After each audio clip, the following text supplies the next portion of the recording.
Débat ce matin dans le live alors que le déficit français a dérapé, qu'on nous explique depuis des mois qu'il n'y a plus d'argent dans les caisses. Que proposent les trois grands blocs pour votre pouvoir d'achat, pour vos impôts, votre retraite? Débat ce matin entre trois candidats aux législatives, trois élus spécialistes de ces questions, un dans chaque camp. Éric Coquerel, bonjour. Merci d'être là, député, ex-député et candidat pour la France Insoumise et le Nouveau Front Populaire en Seine-Saint-Denis, ancien président de la Commission des Finances de l'Assemblée nationale. Jean-Philippe Tanguy, bonjour. Bonjour. Ex-député et candidat donc dans la Somme pour le Rassemblement national. Vous êtes le monsieur économie du RN à l'Assemblée. Roland Lescure, bonjour, merci d'être là. Candidat, vous aussi, pour le camp d'Emmanuel Macron et ministre chargé de l'Industrie et de l'Énergie. Je vais commencer avec vous, Roland Lescure, avec les questions de pouvoir d'achat qui évidemment intéressent au plus haut point les Français. Et plus précisément sur l'énergie. Roland Lescure, vous promettez aux Français une baisse de prix, du prix de l'électricité, de 15% l'hiver prochain. Comment vous faites? Bon, d'abord, je rappelle quand même que sur l'énergie, on a protégé les factures des Françaises et des Français plus que partout en Europe. Ça a été le bouclier tarifaire, ça a été le maintien du prix du gaz à un niveau extrêmement bas. Et c'est vrai qu'on est depuis quelques mois dans une logique de retour à la normale qui fait que on a des hausses de prix ponctuelles sur tel ou tel sujet. Le gaz a augmenté le 1er juillet pour un certain nombre de nos compatriotes, pas tous. Maintenant, on a aujourd'hui un marché de l'électricité, en grande partie d'ailleurs grâce à EDF qui a repris une production normale, qui retrouve de la normale. Ce qu'on appelle les prix de marché sont en train de baisser. Comme on est dans le marché européen de l'énergie et qu'on compte y rester, on profite de ces baisses de coûts de l'énergie un peu partout. Ce qui permet progressivement d'avoir des baisses de prix sur la facture. Donc évidemment, les prix de l'énergie, ça reste un élément très important de la facture des Françaises et des Français. Mais je tiens à rappeler aussi... Mais pardon, vous promettez là 15% de baisse l'hiver prochain? Oui, qui seront liés au fait que le marché a retrouvé de la normale et qu'on pourra effectivement faire baisser les prix d'électricité grâce à EDF qui fait le boulot et qui produit, grâce aussi, il faut le dire, à des énergies renouvelables qui produisent. Donc évidemment, plus on a d'électricité disponible sur le marché, plus les prix peuvent baisser, et c'est ce qu'on, évidemment, va mettre en place. Jean-Philippe Tanguy, est-ce que vous croyez cette promesse? Moins 15% l'hiver prochain? Ah non, mais on peut faire mieux, en fait, on peut faire ce qu'on promet nous, au moins 40%. Et c'est d'ailleurs très étrange qu'avant... C'est les soldes ce matin. Oui, non, c'est pas les soldes, c'est la réalité de la production électrique française et notre désaccord avec le ministre Lescure sur le marché européen. Nous avons dit pendant les européennes que c'était possible, monsieur Lescure, de baisser les factures de l'électricité parce que le prix de production français est bien plus bas que le prix de production du marché européen. Vous avez raison, qui commence à tendre vers le prix français, mais ça met beaucoup plus de temps que la réalité physique. Et vous nous avez dit, enfin vous, collectivement, que c'était impossible que nous mentions aux Français. Hop, les Français mettent le Rassemblement national à 31% des voix sur le territoire et une baisse de l'électricité devient possible. Donc moi j'invite les Français à privilégier l'original à la copie, mais c'est d'autant plus intéressant qu'en fait, monsieur le maire, mais vous allez nous dire, monsieur Lescure, ce que je n'ai pas tout compris, va quand même augmenter les taxes, enfin rétablir les taxes sur l'électricité au 1er février 2025 de 5 milliards d'euros, ce qui correspond à peu près à 10%. Donc est-ce que, si j'ai bien compris monsieur Lescure, on va avoir une baisse des prix faciale de 15% parallèlement à une hausse des taxes, ce qui fait qu'en fait, les prix pourraient baisser d'au moins 25%. J'aimerais bien avoir une réponse sur cette question. Alors d'abord la réponse de Roland Lescure et ensuite Éric Coquerel. Roland Lescure. Moi, ce que j'ai compris, monsieur Tanguy, c'est que vous vouliez baisser les prix de l'énergie, et pas seulement l'électricité d'ailleurs, l'essence également, Oui, mais c'est un autre sujet. La TVA. Donc vous baissez les taxes. Oui. Vous baissez la TVA, vous ramenez ça à 5,5%. Ça coûte 18 milliards. Évidemment, on en parlera tout à l'heure, va falloir financer. Il y a une inflation. On va parler des impôts tout à l'heure. Et ça enrichit. C'était 12 milliards avant les européennes, depuis c'est devenu 18. Enrichit les grandes entreprises pétrolières. Parce que vous savez bien Mais qu'à on parle de l'électricité là. à chaque fois qu'on baisse, vous baissez la TVA sur l'électricité aussi. Donc Alors, à chaque fois qu'on baisse la TVA, depuis 20 ans... Je vais poser une question très précise à un Est-ce que je peux terminer, monsieur Tanguy? Et je suis en train de vous y répondre. D'accord. À chaque fois qu'on baisse la TVA, à chaque fois, la réalité c'est que les prix ne baissent pas. C'est faux. Et que les marges des entreprises augmentent. Donc effectivement, baisser la TVA aujourd'hui sur les prix de l'électricité, du gaz et du pétrole, c'est enrichir EDF, très bien, c'est une entreprise nationalisée, c'est nous qui l'avons fait. Engie, elle l'est moins, et Total qui ne l'est pas du tout. Donc la réalité aujourd'hui, c'est que je l'ai dit, le marché revient à la normale. Oui, mais On la question que ramène vous pose les taxes Jean-Philippe à la Tanguy, taille. attendez, la question que vous pose Jean-Philippe Tanguy, c'est puisqu'il y aura, vous promettez une baisse de 15%, mais qu'il y aura dans le même temps une hausse de taxes, voilà, où sera la vérité dans un an? La vérité, c'est que grâce à la baisse des prix de marché, et malgré un retour à la normale des taxes, on n'est pas en train de faire monter les impôts, c'est qu'on les a baissés pendant la Covid et la crise en Ukraine, et qu'on les remet à la normale. Et pourquoi il y a des impôts sur l'électricité? c'est pas pour faire plaisir au ministère de l'économie et des finances. C'est parce qu'il faut financer des infrastructures, il faut financer des réacteurs nucléaires, il faut financer les pipelines de gaz qui sont aujourd'hui évidemment en moins bonne santé. Cette taxe-là fait pas les pipelines de gaz. Alors, non mais je suis désolé, il y a quand même beaucoup de confusion. Est-ce que je peux terminer? Mais oui, il faut conclure parce qu'il faut que la parole circule. Eric Coquerel n'a pas encore parlé. Les prix de l'électricité vont baisser. Non, mais et effectivement, on va rétablir les taxes à leur niveau normal, qui permettent de financer l'avenir de l'énergie française. C'est quand même intéressant d'entendre que sans le rétablissement de ces taxes, le prix, ce serait moins 25%. C'est quand même un élément de vérité. On rase gratis. Aujourd'hui, on mange à l'œil, monsieur Tanguy. On peut baisser tous les impôts partout, il va falloir financer tout ça. Vous avez baissé beaucoup d'impôts et je pense qu'on y reviendra, beaucoup d'impôts injustes.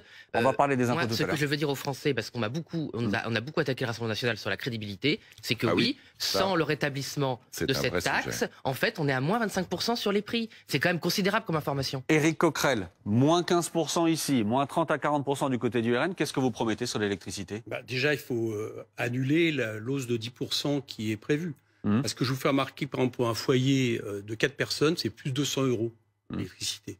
Voilà. Et en termes de pouvoir d'achat, laisser penser que la crise énergétique serait passée et que maintenant le bouclier énergétique serait derrière nous et qu'il faut augmenter ces prix, c'est pas, je veux dire, quelque part sur le pouvoir d'achat des gens et donc la consommation populaire, on va y revenir sur d'autres aspects, c'est quelque chose qui est absolument contre-productif pour l'économie et évidemment pour les gens. Donc il faut annuler ça. Voilà, il faut annuler l'augmentation de 10%. Nous pensons... Et 10% cet été, c'est pour le gaz. Et la manière d'envisager des baisses de TA, ce n'est supportable que si d'un autre côté on bloque les prix, notamment par exemple au niveau de l'électricité et des produits de première nécessité. Si vous ne bloquez pas les prix, Monsieur Lescure a raison, si vous baissez juste la TVA et vous ne bloquez pas les prix, c'est éventuellement les marges des distributeurs, les marges des fabricants qui en profitent. Donc, si on veut baisser la TVA sur certains produits, nous on est d'accord, notamment l'énergie, eh bien, il faut bloquer les prix. C'est ce que nous proposons. Mais attendez, si j'élargis au-delà de l'électricité, sur quel produit vous voulez, puisqu'on parle du pouvoir d'achat, tous les voulez produits bloquer de première nécessité, alimentaires. Il y a des grilles très connues de tout ce qui rentre, on va dire, principalement dans le panier des Français les plus défavorisés. Il faut bloquer les prix. Rendez-vous compte que les produits alimentaires, ils ont bondi pendant que l'inflation était, au moment où l'inflation était environ de plus de 6%, ils ont bondi de plus de 20%. Et ça, cette augmentation, on est parvenu dessus. L'inflation a certes Mais pour bien comprendre, vous mettez prix fixe sur un certain nombre de produits. Bien sûr, comme l'a fait Raymond Barre, comme l'ont fait le gouvernement Rocard, ça a déjà été fait dans ce pays. En tout cas, c'est nécessaire. Quand l'inflation est à un niveau, pourquoi c'est nécessaire? Parce que sinon, ça veut dire que c'est les salariés, c'est les gens qui travaillent, qui payent les pots cassés de l'inflation. Et comme en plus, ils les payent également sur les salaires, puisque les salaires réels ont baissé l'an dernier de 2,5%, eh bien, ils perdent dans les deux coups. On bloque les prix, Jean-Philippe Tanguy? Bon, le blocage des prix, malheureusement, ça ne fonctionne pas, surtout quand on multiplie ces blocages. Ça peut fonctionner temporairement, par exemple, les masques. Les Français se souviennent, pendant la crise du Covid, votre gouvernement avait bloqué administrativement les prix des masques, ce qui avait une folie. Mais le problème du blocage des prix, c'est qu'on ne sait pas en sortir. Et notamment sur les prix de première nécessité, et quand ils sont trop nombreux. Je vous ai expliqué sur un. Sur un prix, vous avez raison, quand c'est un prix, ça peut fonctionner. Si on fait sur tous les prix de première nécessité, on ne sait pas sortir du blocage des prix, même ça peut paraître à nos compatriotes. Si je me souviens bien, pendant la présidentielle, le Rassemblement national proposait de baisser les taxes sur un certain nombre de produits de première nécessité, qui étaient une centaine aussi. Absolument, mais c'est pas la même chose que bloquer les prix. C'est pas le blocage, mais vous proposez la TVA, et ça a fonctionné au Portugal. Au Portugal, la baisse de TVA sur les produits de première nécessité a été transférée sur les prix à 100%. Il y a 2 études de la Banque centrale du Portugal qui est indépendante, qui ont avalisé cette mesure. C'est une mesure prise par un gouvernement de centre-gauche. Et j'avais d'ailleurs envoyé cette étude au président Coquerel pour qu'on l'analyse à la commission des finances.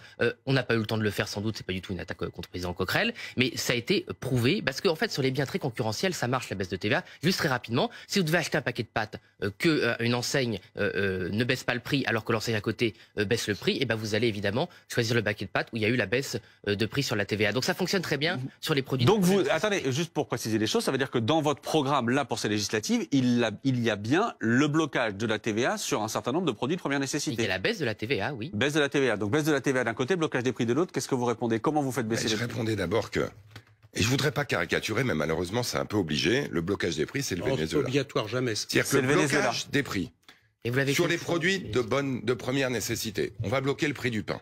Monsieur Coquerel, qui sera à Bercy, tous les matins va se lever en disant la baguette aujourd'hui c'est 1 €. C'est ça, bloquer le prix du pain. C'est administrativement, on choisit le prix du pain. L'Ukraine est envahie, le prix du blé monte au plafond. Ah bah désolé, le boulanger, il paye trop cher sa farine, il peut plus vendre du pain, sans perdre de l'argent. Il arrête de vendre du pain. Écoutez, Roland Lescure... Mais non, il suffit de... Attendez, je termine mon raisonnement. Mais oui, mais terminez, mais c'est... Vous répondrez avec Coquerel, c'est intéressant. Il suffit évidemment de bloquer le prix du blé. Et tout va bien se passer. On bloque le prix du blé. Malheureusement, vous savez pourquoi il a augmenté le prix du blé ? Parce que le prix du blé global a augmenté, parce que le prix de l'essence a augmenté. Et pour fabriquer du blé aujourd'hui, ça coûte plus cher. Oui, c'est pas grave. Bien sûr. On bloque le prix de l'essence. Et à la fin, on se retrouve effectivement au Venezuela. Des prix bloqués partout. Voilà, et pas de produits dans les rayons. Tout va bien. Monsieur Coquerel, ça n'a marché nulle part. Oui, bien sûr. Si je peux terminer sur la baisse de la TVA. Ça marche très bien. Le pouvoir d'achat des Français, 90% des Français... Attendez, Éric Coquerel vous répond là-dessus. Vous ne faites pas de leçons là-dessus. C'est faux.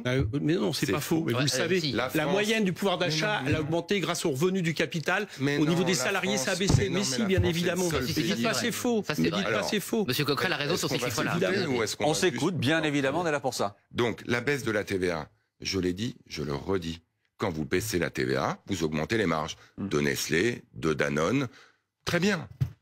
Vous ne baissez Attendez, pas pour bien les comprendre, prix. ça veut dire que vous considérez que si on baisse la TVA, les grands industriels vont augmenter leur prix. Ça, c'est le prix. Ça, c'est la TVA. Et ça, c'est le prix que vous payez dans le rayon. Donc, c'est pour ça que... Si vous baissez la TVA... On va augmenter le prix hors TVA. On peut répondre à Roland Lescure, on est comme à l'Assemblée. Non, vous allez bien sûr. Attendez, il y a deux choses. D'abord, Éric Coquerel qui vous explique que ce que vous proposez là, c'est le Venezuela. Il faut bien comprendre une chose. Oui, d'accord. Écoutez, les trucs politiciens, je ne vais même pas y répondre. C'est la réalité. Mais non, mais ça va. Le Venezuela. Écoutez, c'est pas comme ça que vous allez vous en tirer dans cette élection. D'accord, c'est par des arguments. Essayez d'avoir des arguments. Donc, ce qui s'est passé, l'inflation, il faut comprendre d'où elle est venue depuis 2 ans. Elle n'est pas venue par les salaires. C'est pas les salaires qui ont dopé l'inflation, d'accord ? Fait que les mesures qu'on a prises, j'allais dire, de ce point de vue-là, sont des mesures stupides. Elle est venue principalement de l'augmentation des prix et de l'augmentation des marges, notamment, par exemple, dans l'agro-industrie.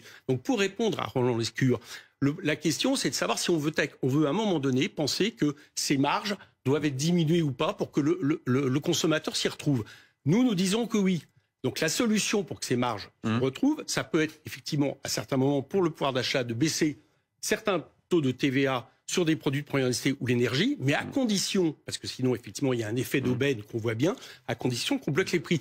Et je vais vous dire, si on bloque les prix, il y aura un peu moins de marge, un peu moins de dividendes versés pour l'agro-industrie. Donc c'est pas, pour répondre à Monsieur Lescure, c'est pas les Français qui, à la fin, vont payer la note. C'est ceux qui vont payer la note, c'est ceux qui se sont fait beaucoup d'argent sur les crises successives. Attendez. Jean-Philippe Tanguy, pour répondre à Roland Lescure, après, il faut qu'on parle des salaires. Jean-Philippe Tanguy. Mais moi, j'ai donné une étude empirique qui a existé au Portugal. Donc, Monsieur Lescure, d'ailleurs, le gouvernement, j'ai demandé à Monsieur le maire aussi. Je n'ai jamais eu de réponse sur cette étude. Elle vous dérange. La réalité économique, c'est pas du dogme. Il y a des produits sur lesquels la baisse de TVA ne fonctionne pas. C'est le cas de la restauration. C'est tout simple, tout le monde peut comprendre. Vous avez envie d'aller manger une pizza. Bon, la pizzeria n'a pas appliqué la baisse de TVA. Vous n'allez pas manger un hamburger. Voilà. C'est tout simple, l'économie. Par contre, un paquet de pâtes, vous pouvez le remplacer. C'est très simple. Moi, je suis pragmatique. Ça a fonctionné au Portugal. Je n'ai jamais eu de réponse sur cette étude. C'est dommage. Je vois beaucoup de désinformations sur ce sujet. Sur les abus des multinationales. Oui, Marine Le Pen à la présidentielle avait dit, nous lutterons contre les surprofits. C'est quoi les surprofits? C'est pas juste que les profits sont gros. On peut faire des gros profits si on réussit une innovation ou la conquête d'un marché. C'est quand ces profits sont liés à des abus sur la concurrence, à des abus en profitant des crises inflationnistes liées à l'Ukraine, par exemple. Là, il faut aller le récupérer. Le bouclier énergétique. Il y a un rapport de la Cour des comptes, mais qui n'a pas été contesté par le gouvernement, qui dit que le bouclier énergétique a amené à 30 milliards de surprofit des énergéticiens. Et vous avez mis en place, Monsieur Lescure, c'est totalement votre... Il faut qu'on parle de salaire. Non, mais juste fini. Ils avaient voulu mettre en place une taxation qui s'appelait une taxe sur la rente inframarginale. Ça devait rapporter 12 milliards d'euros. Ça a rapporté 600 millions d'euros parce que vous n'avez pas su la mettre en place. Les salaires, Roland Lescure, tout le monde autour de cette table, je pense, promet de rapprocher le salaire net du salaire brut. Comment vous faites? Bon, d'abord, la première manière d'augmenter les revenus des gens, c'est quand même qu'ils aient un boulot. La baisse du chômage qu'on a enregistrée depuis 7 ans, elle est historique. Moi, j'ai grandi pendant des décennies de chômage de masse. On est aujourd'hui avec le plus de Français qui travaillent à jamais. On n'a jamais eu autant de Français qui travaillent en France grâce à notre politique. Ensuite, évidemment, il faut que les salaires augmentent. Plus l'emploi est fort, plus les salaires augmentent. Plus l'activité est forte, plus les salaires augmentent. Il faut qu'on aille au-delà. Ce qui est vrai, c'est qu'aujourd'hui, si je décide, moi, employeur, d'augmenter la rémunération de mes salariés de 100 €, il y en aura 30 ou 40 seulement qui rentreront dans la poche de mes salariés. Donc ça, c'est ce qu'on appelle l'écart entre le salaire brut et le salaire net. Et pour ça, il faut pouvoir baisser les cotisations sociales. Ce qu'on a commencé à faire.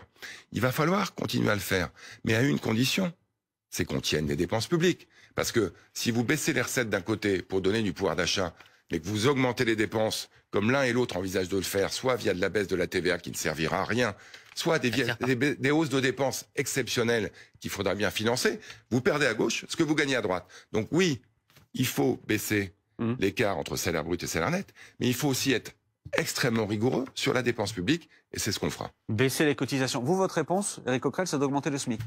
Ah, c'est déjà pas de baisser les cotisations, parce que ça, baisser les cotisations, c'est prendre dans la poche de quelqu'un, mettre dans la poche de quelqu'un en lui prenant dans l'autre. Parce que je rappelle que les cotisations, nous appelons ça un salaire différé. C'est-à-dire que c'est la part de salaire que les travailleurs, notamment au moment de l'invention de la sécurité sociale ou autres, ont décidé de collectiviser pour assurer les gens au niveau de la vieillesse, du chômage, de la sécurité. Donc, on ne touche pas à la question des cotisations. On y reviendra certainement tout à l'heure. Vous les augmentez, les cotisations de vieillesse. On y reviendra tout à l'heure dans le financement. On verra tout à l'heure, on parlera des impôts. Moi, je crois qu'il faut regarder globalement ce qui se passe depuis quelques années, depuis une trentaine d'années, et plus encore depuis que M. Macron a été élu. C'est que le partage des richesses, la manière dont on utilise la plus-value dans ce pays, a considérablement migré des revenus du travail vers les revenus du capital. Et le pire de ça, c'est que ça a migré vers le revenu du capital non investi, c'est-à-dire les dividendes et rachats d'actions. Rendez-vous compte que depuis 2017, on a multiplié par 2 le montant des dividendes et des rachats d'actions. Mais sur le SMIC à 1 600 € net. Oui, je sais bien, mais... Oui, mais j'y viens. Chacun a sa logique. Moi, ma logique est totalement inverse de M. Lescure. Donc, si vous ne me laissez pas expliquer... Allez-y. Donc, on est passé, pour les entreprises du CAC 40, de 50 à 98 milliards. Ça coûte de l'argent collectivement, parce que c'était des cadeaux fiscaux, parce que c'est de l'argent qui ne rejaillit pas dans l'économie. Il y a toutes les études là-dessus sont d'accord, y compris France Stratégie, directement à Matignon. Et évidemment, comme le partage des richesses se fait sur d'autres quelqu'un, on a pris sur les salaires. Donc nous, ce que disons, c'est qu'il faut reprendre une partie de cet argent qui quelque part est dilapidé au profit de quelques-uns, notamment, par exemple, savez-vous qu'aujourd'hui, on a 150 milliardaires dans ce pays qui payent moins de 2% d'impôt sur le revenu. Mais sur les 1 600 € net. Eh bien, donc, je vous explique, il faut remigrer vers les revenus du travail. Et les revenus du travail, c'est par exemple, effectivement, monter le SMIC de 1 600 € net. 1 600 € net, c'est par exemple 8% d'augmentation du SMIC cette année, d'accord ? Et par rapport à 2017, je vous ai fait un rapport avec les dividendes, c'est une augmentation environ de 35%. Eh ben moi, je préfère augmenter le SMIC de 35% que d'augmenter les dividendes de x2 et de permettre, avec ce partage des richesses, ce mécanisme, par la fiscalité et le partage de la plus-value, de contribuer à revaloriser les salaires. Et vous savez une chose, ça va être bon pour la consommation populaire, ça va être bon pour l'activité économique. Jean-Philippe Tanguy, augmenter le SMIC pour le mettre à 1 600 € net. On aimerait tous pouvoir augmenter le SMIC. Les Français le méritent, un meilleur salaire, mais c'est pas possible pour les entreprises aujourd'hui. Alors d'ailleurs, dans le programme, et si j'ai bien compris, du nouveau Front populaire, il y a une espèce de caisse de répartition où les hausses pour les petites entreprises seraient compensées par les très grosses. Enfin, ça me paraît, les multinationales, ça me paraît extrêmement compliqué et je pense que ce n'est pas adapté à la situation. Moi, je pense qu'il faut d'urgence donner un coup d'air aux salariés en permettant aux entreprises de faire des accords salariales dans une entreprise, une hausse de salaire de 10% d'un coup, sans charge sur la hausse de salaire seulement, pour 5 ans, le temps qu'elles gagnent les marchés et qu'elles accélèrent leur activité pour pouvoir payer les cotisations. Votre promesse, c'est s'il y a accord dans une entreprise, plus 10% de salaire, sans charge. Voilà, tout le monde pour tous les mêmes salariés d'une entreprise, pour pas qu'il y ait d'effet d'aubaine, qu'on augmente quelqu'un qu'on voulait augmenter avant, pour qu'il y ait aussi de la solidarité évidemment dans l'entreprise, pour que ça concerne jusqu'à 3 SMIC, aussi bien les salariés au SMIC que les classes moyennes qui se sentent toujours écartées de ce genre de mesures. Et dans un deuxième temps, il faut évidemment, lors d'une grande conférence sociale, aussi avec les autres partis politiques s'ils le souhaitent, mettre à plat effectivement l'échelle des cotisations sociales. Vous avez 2 trappes à bas salaire aujourd'hui, une trappe autour du SMIC, qui fait qu'effectivement si vous augmentez quelqu'un qui est au SMIC de 100 €, ça coûte entre 300 et 500 € de pouvoir d'achat ou pour l'entreprise, pardon, et donc elle n'y arrive pas à le faire. Et de l'autre côté, autour de 2 SMIC et demi, vous avez aussi une nouvelle trappe qui ne permet pas de passer aux classes moyennes supérieures. Mais ça, on peut pas le faire tout seul. C'est-à-dire qu'il y a un moment, les coups de baguette magique au moment des élections, où on dit on va baisser les charges. Oui, mais ça veut rien dire. C'est là où il faut faire une grande conférence sociale avec les acteurs économiques, avec les syndicats, avec les forces du travail et de l'entreprise, pour comprendre comment on peut sortir de ces trappes à bas salaire. Mais moi, j'alerte les Françaises et les Français sur ceux qui vous promettent qu'un problème aussi structurel de la vie politique française qui dure depuis 50 ans, que les trappes à bas salaire peut être résolu à 50 ans, c'est mauvais signe à mon avis. Roland Lescure. On a 2 idées. Simple. Oui, simple. 1 600 € net d'un côté, plus 10% sans cotisation de l'autre. 1 600 €. Évidemment, c'est les petites entreprises qui vont payer ça, puisque vous savez que beaucoup de salariés au SMIC sont dans les petites entreprises. Dans les grandes entreprises industrielles, Les salaires sont en fait au-delà du SMIC. Et puis par ailleurs, passer sa vie, ce que vous faites depuis des décennies, on n'est pas d'accord idéologiquement là-dessus, à diviser les entreprises des salariés, revient évidemment à réinventer la lutte des classes en France, en utilisant des données qui ne sont pas tout à fait justes. Sur longue période, le rapport des profits entre travail et capital, il est à peu près constant en France. Et il l'est notamment depuis 2017. Il y a des années où ça va mieux pour les uns, il y a des années où ça va mieux pour les autres. Le SMIC a augmenté plus en France que nulle part ailleurs en Europe depuis 3 ans, parce qu'il est indexé sur l'inflation d'ailleurs. Et c'est ce qui produit une hausse du SMIC et la fameuse trappe à bas salaire dont parlait effectivement M. Tanguy, qui fait que la hausse du SMIC ne se traduit pas pour tous les autres salaires. Nous, on a une mesure très simple à court terme. La prime Macron, qui a fonctionné très bien, on la porte à 10 000 €. Ça veut dire que dès cette année, les entreprises qui le peuvent, parce que évidemment les entreprises qui ne peuvent pas, si vous faites la hausse du SMIC, elles mettront la clé sous la porte, elles n'augmenteront pas les salaires. Les entreprises qui le peuvent, 10 000 € net de charge pour leurs salariés. Ça a très bien fonctionné depuis 4 ans, on va continuer à le faire.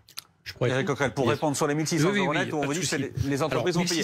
À la fois Jean-Philippe Tanguy et Roland Lescure sont d'accord là-dessus, les entreprises paieraient avec les 1 600 € net. 1 600 € net et aussi les salaires indexés sur l'inflation pour que les salariés perdent pas. D'accord. Vous avez 40 secondes pour répondre. Je vous explique, non pas 40 secondes, monsieur Lescure. Il y a une petite pause, oui, mais il y a une petite pause derrière. Aujourd'hui, il y a en 2019, donc ça a dû augmenter depuis, il y a 223 milliards d'aides aux entreprises, soit par exonération, soit d'aides directes, d'accord, sans condition. Ce qui veut dire que, par exemple, des entreprises de CAC 40 qui utilisent ces aides notamment pour verser des dividendes comme je vous l'ai versé, sont traitées du même niveau que des entreprises qui sont vertueuses, qui créent de l'emploi, qui créent des salaires. Nous, ce que nous proposons, c'est de revisiter ça, de remettre ça à plat et de faire en sorte que les entreprises qui, dans un premier temps, en attendant le choc de la demande, parce que vous avez compris que la politique que nous entendons mener, ça va créer de la consommation, ça va créer de l'activité économique, et on y viendra tout à l'heure également sur les budgets nécessaires pour la transition écologique qui font vivre aussi des entreprises. En attendant ça, c'est ces entreprises qu'on aidera.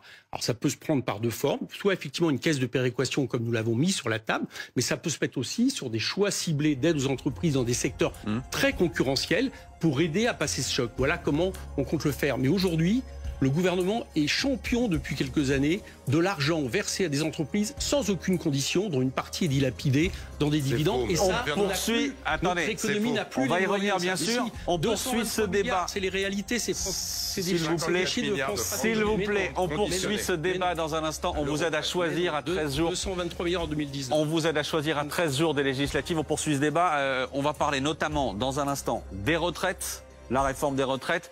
Et des impôts, vos impôts, à tout de suite.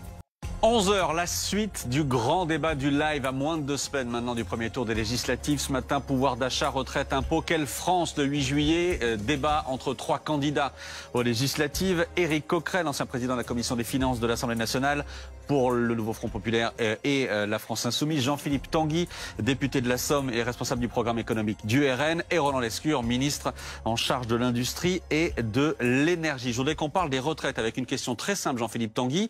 On a une réforme qui est passée l'année dernière, dans la douleur. Si vous arrivez au pouvoir, est-ce que vous la supprimez immédiatement? Est-ce que vous revenez immédiatement sur cette réforme? Et si oui, qu'est-ce que vous mettez à la place? Elle sera abrogée à l'automne, après consultation des partenaires sociaux et économiques, comme on ne peut le faire que pour une réforme des retraites. Aucun gouvernement ne peut arriver en place, en plein pendant les JO, et abroger une réforme en mettant ne serait-ce que la pagaille dans l'administration. Moi, j'ai entendu M. Mélenchon, on aura sans doute une réponse de M. Coquerel là-dessus, il nous expliquait dès qu'on arrive, tout le monde part à la retraite s'il a 62 ans. Mais ne serait-ce que pour la gestion des personnels en charge des retraites, enfin, c'est complètement impossible. D'ailleurs, il y avait déjà eu beaucoup de bazar dans l'application de la réforme de M. Macron. Ça avait été même critiqué par les Insoumis en commission des finances à l'Assemblée. À l'automne, j'avais pas entendu ce à l'automne jusqu'ici. Dans un deuxième temps, oui, et c'est à peu près à l'automne, oui.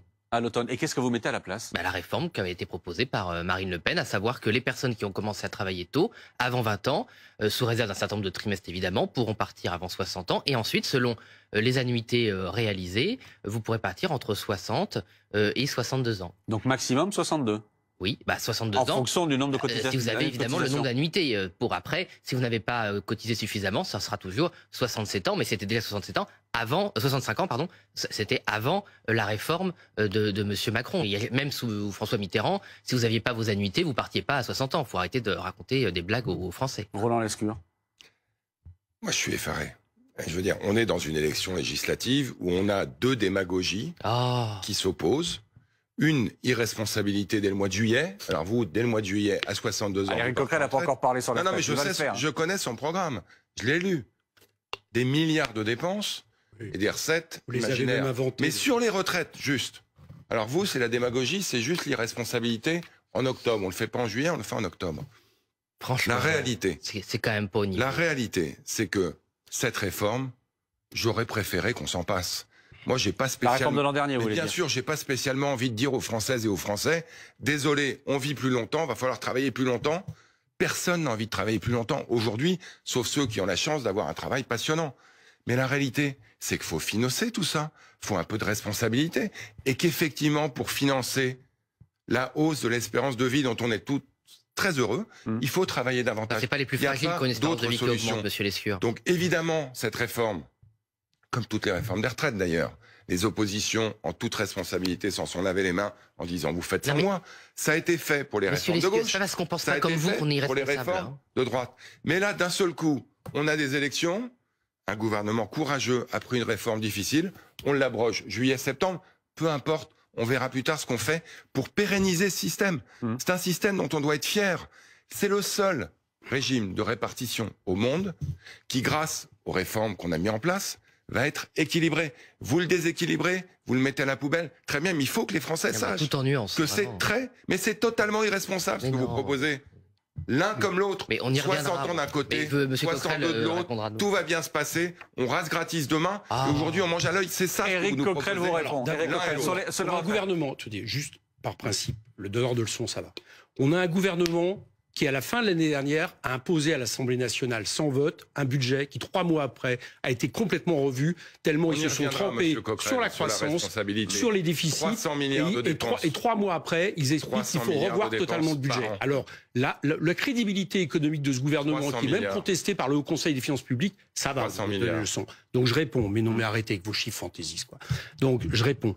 Sur les retraites, d'abord, plus on va vite, pour répondre à M. Tanguy, plus c'est facile. Pourquoi? Parce qu'elle a à peine commencé à être appliquée. D'accord? Donc plus on tarde, plus c'est compliqué. Donc si vous avez la majorité, dès cet été. Oui, et de la même manière que le gouvernement ne se prive pas, lui, juste avant les JO, le 1er juillet, de proposer un décret qui s'attaque aux chômeurs. On va parler de l'assurance chômage dans une seconde. On va parler, et donc vous abrogez dès juillet la réforme des retraites. Parce que plus c'est rapide, moins ça fait mal. Deuxièmement, au niveau, je vous rappelle quand même les chiffres, on parle d'un déficit dans quelques années, d'accord, qui notamment va devenir plus fort au moment de 2030 et après qui va s'aplanir en raison de l'échelle des âges. Bien, en gros, ça coûte en 2032, ça coûtera à peu près 20 milliards d'euros.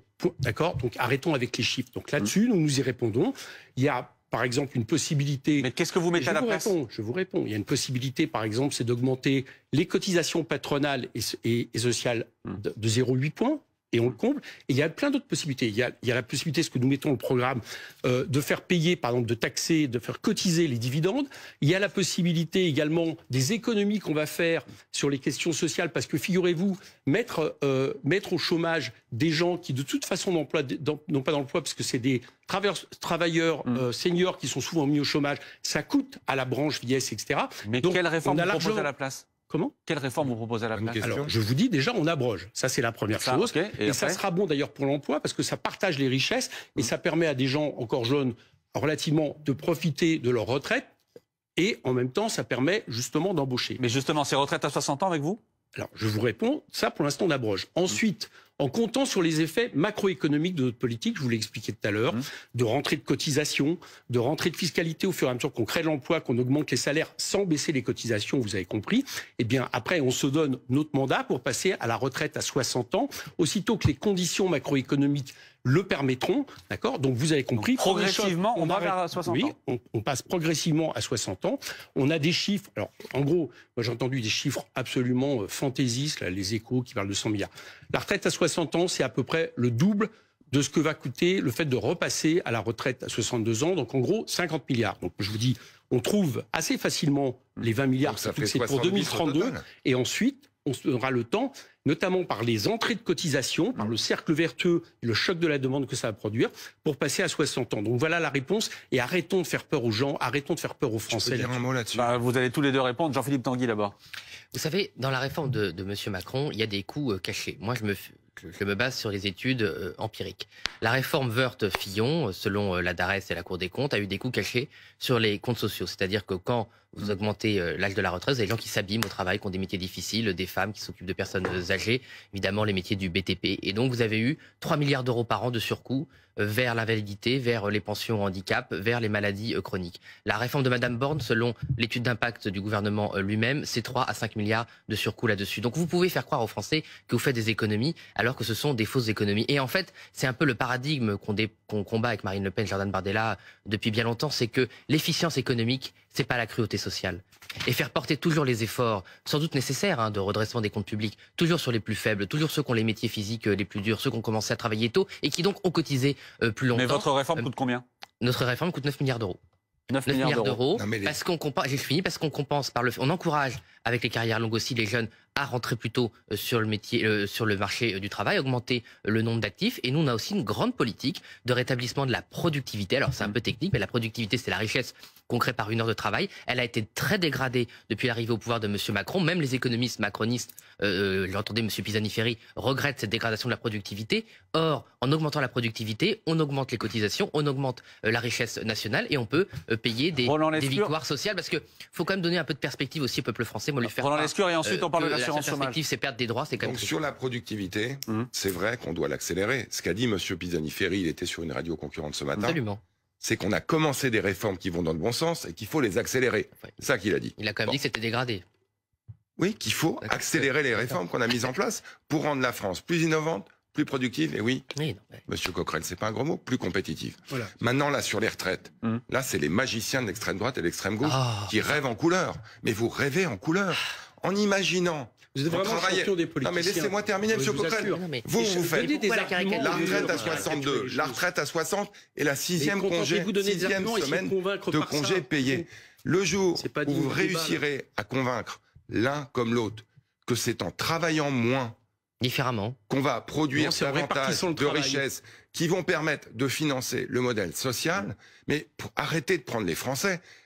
Mais c'est pas ce que j'ai dit. Comment croyez-vous qu'on a fait pendant des années que la productivité était bien moindre? Mais vous vous rendez compte de ce que vous dites? En réalité, je vais vous dire. Vous dites qu'en travaillant moins, tout va bien se passer. Dormez bonnes gens, c'est que tout le monde, que beaucoup plus de monde, dépenser 300 milliards. Beaucoup plus de monde travaille. Attendez, on vous entend pas, on vous entend pas, on vous entend pas. Et vous, ce que vous avez organisé, ce qui explique les problèmes des chômages, c'est que vous avez organisé le fait de gaver les actionnaires et les plus riches de ce pays au détriment des salariés, au détriment des retraités, au détriment des chômeurs. C'est ça que vous avez organisé depuis 2017.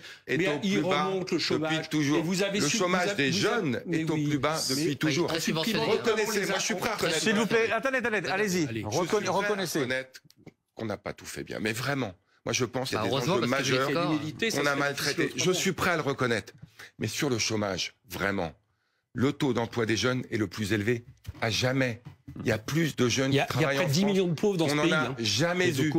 On a un emploi des seniors qui a augmenté. On a plus de contrats à durée indéterminée que jamais. Et vous proposez un programme de dépenses absolument faramineux, l'un comme l'autre, qui va ruiner la France, qui va brader la France à des intérêts qui va prendre à vos amis actionnaires que vous cajolez depuis des années. C'est ça le problème. Et vous le faites au nom de la compétitivité. Et oui, la compétitivité. Excusez-moi, mais c'est intéressant parce qu'au moins Bruno Le Maire a des arguments. Il explique qu'il faut mettre l'argent dans le capital pour conquérir le monde. Je pense que c'est pas en fermant la France qu'on va l'enrichir. Vous enrichissez quelques-uns. S'il vous plaît, Roland Lescure, Éric Coquerel. Allez-y, Éric Coquerel.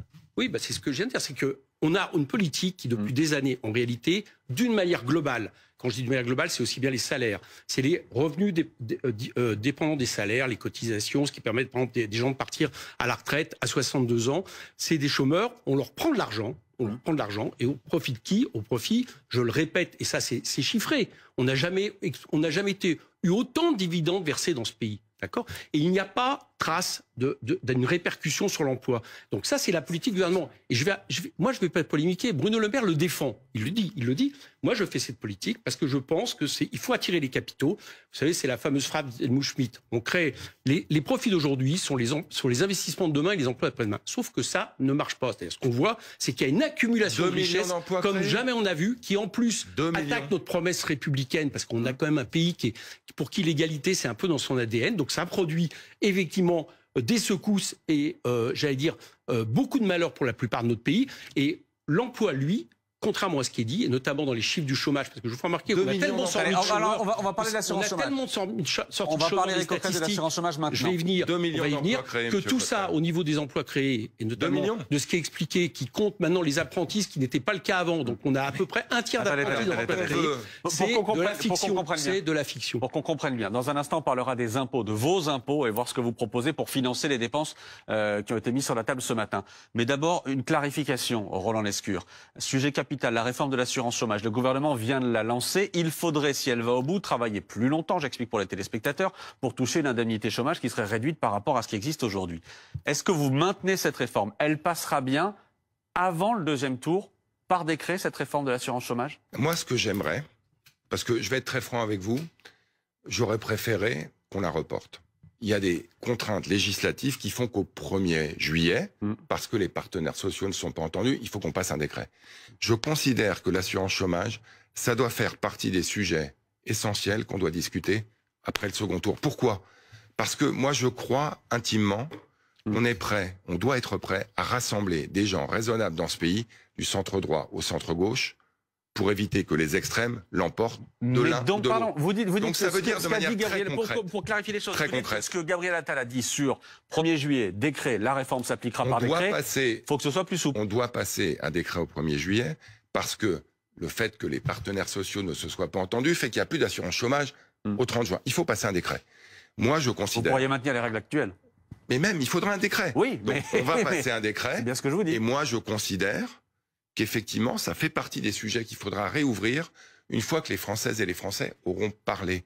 Et moi, je suis persuadé effectivement qu'on peut rassembler autour d'un programme économique, oui, de compétitivité, mais oui aussi de redistribution, les raisonnables de ce pays. Donc c'est pas demain on reste gratis, c'est pas après-demain on mange gratuit, c'est on a un programme raisonnable entre des gens du centre-gauche et du centre-droit, pour lequel on doit pouvoir, sur des points particuliers, celui-là notamment, faire des compromis. Ce qui nous a manqué.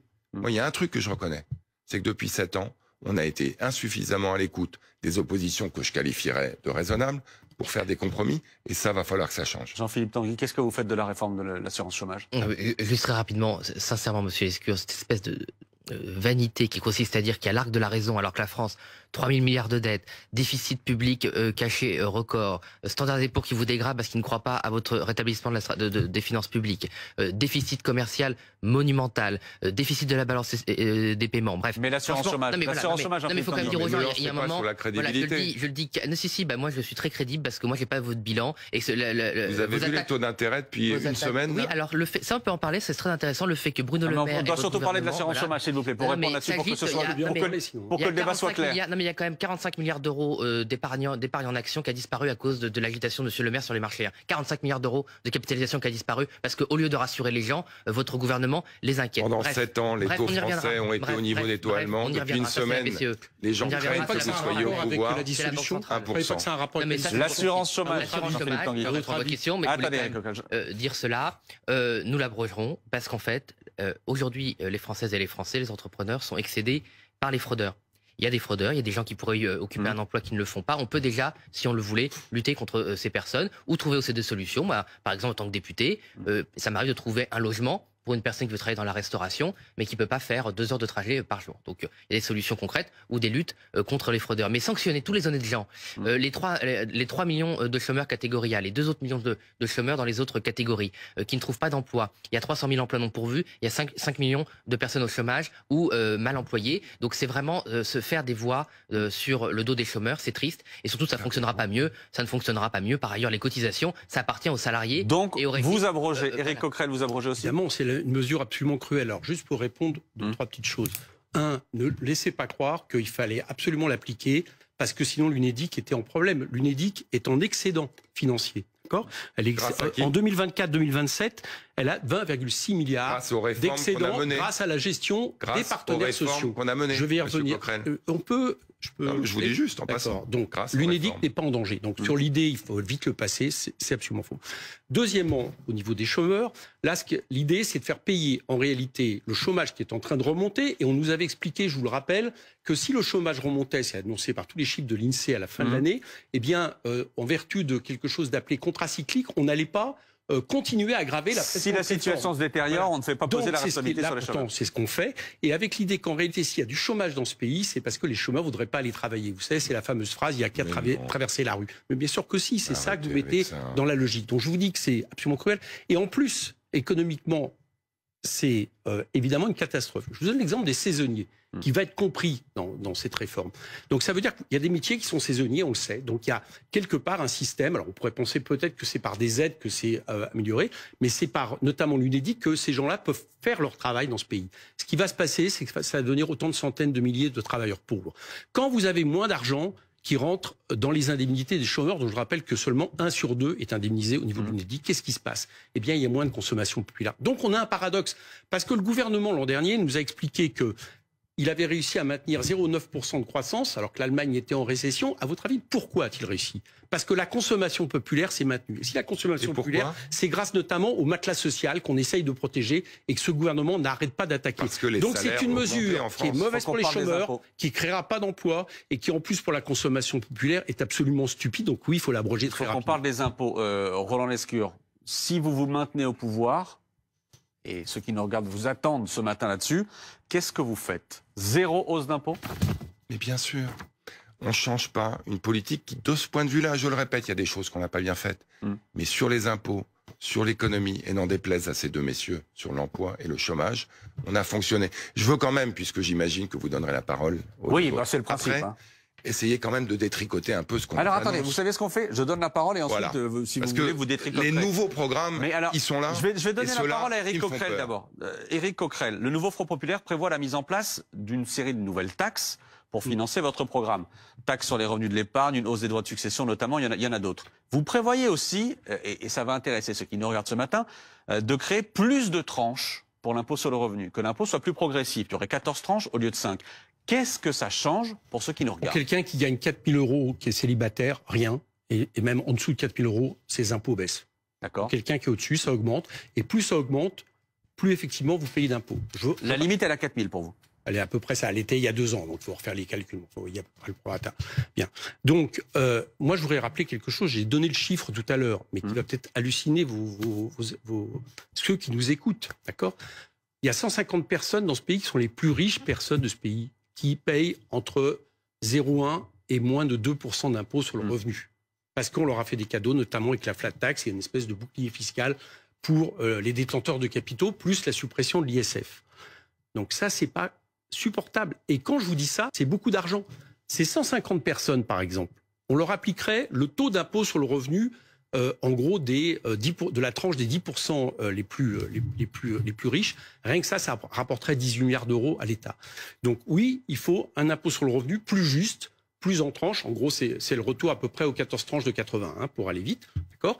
Et d'un autre côté, il faut faire en sorte d'aller reprendre par des taxes sur les dividendes, sur les rachats d'actions, sur la question des transactions financières. Un certain nombre de cotisations sur les salariés aussi, les cotisations vieillesse. Sur les cotisations. Vous augmentez ça? Oui, sur les salariés, disons les mieux payés, les très riches salariés. Bon. Donc en gros, nous, ce qu'on a fait... Et ce que je vous dis là, ce que j'entendais Roland Lescure dire tout à l'heure, oui, c'est les extrêmes, on peut s'entendre. Mais ce que je vous dis là, une partie de ces mesures, figurez-vous, eh bien, il y avait des majorités à l'Assemblée nationale, dans ma commission, y compris avec des membres de la majorité pour les voter. On avait voté, par exemple, avec le MoDem, à peu près 15 milliards d'euros qui rapportèrent, en allant taxer les superdividendes, c'est-à-dire en gros la part non investie des profits, en allant taxer les rachats d'actions, en allant taxer les transactions financières. Donc nous sommes capables, assez rapidement, sans même, j'allais dire, la réforme globale et profonde, on pourra attendre le projet de loi de finances 2025. Mais nous sommes capables de récupérer assez vite 80 milliards d'euros. 80 milliards. Et pardon, pour clarifier les choses, pour que les choses soient très claires, je redis, pour l'impôt sur le revenu, vous dites avec nous, en dessous de 4 000 euros de revenus pour un célibataire, on baisse les impôts, à 4 000 c'est neutre, et au-dessus on augmente. Qu'est-ce que vous proposez? Attendez, non, mais il faut que je donne la parole. Parce que le temps passe, Roland Lescure va dire, on parlait d'augmenter les impôts. Nous, la question, c'est pas d'augmenter les impôts, mais c'est d'arrêter de mal les baisser, comme l'a fait ce gouvernement, notamment en faveur des plus riches, et surtout du capital qui ne s'investit pas dans l'économie. Jean-Philippe Tanguy, comment vous faites pour financer vos mesures? Est-ce que vous augmentez les impôts? Non, nous on veut une répartition de l'effort fiscal totalement différent. Je rappelle d'abord que c'est ce gouvernement, Monsieur Lescure, qui a eu plusieurs records de taux de prélèvement obligatoire de toute l'histoire de la Ve République. C'est-à-dire que jamais les impôts n'ont été aussi forts par rapport au PIB. Vous savez, les Gilets jaunes, c'était simple. C'était le croisement de deux décisions très injustes. À la fois la suppression de l'ISF, la mise en place d'une taxe unique et basse sur les gains financiers, sur les gains du capital, et la hausse des taxes sur le carburant. Ça a fait les Gilets jaunes puisque les Français ont soif de justice fiscale. Donc nous, on veut tout simplement revenir sur ces décisions injustes. Donc, comment vous faites pour avoir plus de justice fiscale? Est-ce que, par exemple, vous mettez un impôt sur la fortune financière? Oui, nous allons créer ce qu'on a Marine Le Pen a proposé, un IFF, c'est-à-dire un impôt sur la fortune financière. Aujourd'hui, vous avez l'IFI qui taxe le capital immobilier, l'enracinement. Nous, on veut transférer et plutôt aller sur les revenus mobiliers, donc les revenus, les dividendes, les revenus du capital qui ne sont pas liés aux biens professionnels, aux biens productifs. Mais pour la grande majorité, ceux qui nous regardent ce matin, qu'est-ce qui change pour eux, pour les impôts? Eh ben, il y aura une baisse massive de TVA et de prix du carburant. C'est-à-dire qu'en fait, les taxes sur la consommation qui font exploser ce qu'on appelle les dépenses contraintes. C'est-à-dire qu'aujourd'hui, les Français, avant même de pouvoir dépenser un peu d'argent pour se faire plaisir ou pour faire des petits plaisirs à leurs enfants, ils ont ce qu'on appelle les dépenses contraintes. Mais où vous récupérez l'argent alors? Qu'est-ce que vous dépensez avec ça? Eh ben, je vous l'ai dit, on rétablit l'effort fiscal sur les plus favorisés, sur les revenus très importants du capital. On m'a attaqué, par exemple, quand j'ai remis en cause la flat tax. La mesure que l'on propose, faut avoir plus d'1 million d'euros d'actions. Donc, si vous voulez, il y a quand même pas beaucoup de membres des classes moyennes en France qui ont 1 million d'euros de capital en actions. Ça suffit il faut pour rester financer raisonnable. Il y a aussi, la TVA, par exemple, la taxe sur les surprofits, donc les profits abusifs par rapport à la situation. Sur l'énergie, ce ne serait-ce que 30 milliards identifiés par la Cour des comptes. Et par ailleurs, oui, la différence fondamentale, évidemment, avec M. Coquerel et le Front populaire, c'est que nous ne pensons que l'État dépense trop. Nous voulons une réforme de l'État. Nous voulons des suppressions d'échelons administratifs et territoriaux qui coûtent trop cher. Nous voulons renégocier notre contribution à l'Union européenne en demandant des baisses aussi de dépenses à l'Union européenne, sur les aides à l'élargissement, sur la politique internationale de l'Union européenne. Bref, il y a des économies massives à faire qui ne touchent pas les Français. Parce que le coup de rabot depuis 20 ans, c'est qu'à chaque fois qu'il y a des économies à faire, c'est jamais sur la bureaucratie, c'est jamais sur l'oligarchie, c'est toujours sur... Roland Lescure vous répond. Non mais, donc le programme de M. Coquerel, c'est 300 milliards de dépenses en plus. Mais non, mais arrêtez de donner ce chiffre. Ok, alors ça c'est le chiffre qu'a donné Bruno Le Maire. Bah oui, donc c'est des chiffres divisez par deux. Allez, news. 150 milliards. Allez. Ah bon, vous faites ça comme ça en 2 minutes? Tout à l'heure, vous n'avez... Non, mais tout à l'heure... C'est vraiment pas crédible. Monsieur Coquerel, vous venez de dire... Non. Vous venez de dire 70 milliards dès cette année. Et ensuite, à la loi de finances, non, mais on ira au-delà. J'apprécie en 2 minutes, vous êtes capable de diviser par deux ce que vous balancez comme juste que les gens depuis 2 jours. Réalisent de quoi on de parle. votre sérieux. Non, c'est important là, monsieur Tanguy. 5 minutes et c'est gratuit. Vous dites 70 milliards dès cette année, plus la loi de finances. Donc voilà, 150 milliards. 3 fois l'impôt sur le revenu. Vous triplez l'impôt sur le revenu en moyenne. Vous êtes passé 5 000 euros 150 milliards en moyenne par an pour les Français. Moi, je considère que c'est 10 000 euros que vous allez prendre à tous les Français. 300 milliards. Si je vous la fais à 50%, vous l'avez dit, c'est la journée des soldes, vous triplez l'impôt sur le revenu. Quant à vous, monsieur Tanguy, vous êtes plutôt aux alentours de 100 à 120. Vous l'avez déjà dit pour les retraites tout à l'heure. C'est rien de 15 milliards. Non, mais j'ai dit 9 milliards. J'ai dit 9 milliards, on passe à 15. 150 milliards. Alors là, c'est moitié plus, moitié 150 milliards pour construire des EPR, monsieur Tanguy. Pendant la campagne électorale présidentielle, avait annoncé 50 milliards d'augmentation de dépenses publiques. Vous en êtes à 133. Je suis désolé, monsieur Coquerel, arrêtez avec ça, quoi. Arrêtez, vous dites n'importe quoi. Vous nous avez reproché. Attendez, Roland Lescure, allez-y. Roland Lescure, s'il vous plaît. Vous nous avez reproché de geler les dépenses de 10 milliards d'euros.